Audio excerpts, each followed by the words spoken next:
Assalamualaikum warahmatullahi wabarakatuh. Ini kami sedang berada di rumah Sugiri. Alhamdulillah, ini bersama Cik Munawar. Komen Cik.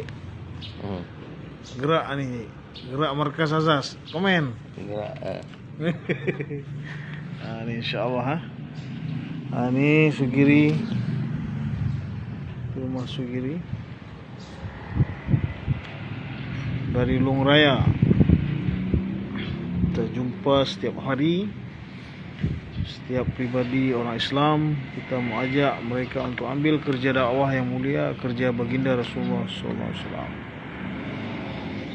Kami baru sampai dan sementara Sugiri lagi siap-siap untuk bertemu dengan kami. Kita akan ajak bagaimana Sugiri untuk ambil kerja yang mulia ini, kerja dakwah baginda Rasulullah SAW, dengan mengorbankan diri, harta, masa untuk bergerak ke seluruh alam agar Allah Subhanahu wa taala beri hidayah ke seluruh alam.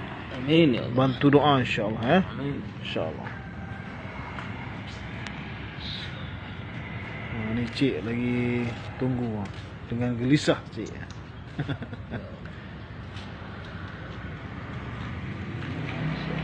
Itu Sugiri datang, masya-Allah. Assalamualaikum yang mulia. Cik, minta kali Cik. Dia lagi shooting. Minta kali. Ini mobil. Ini Sugiri nih, masya Allah, betul-betul nih. Bagaimana yang mulia? Sehat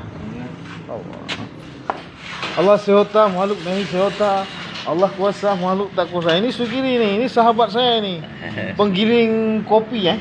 Oh. Insyaallah.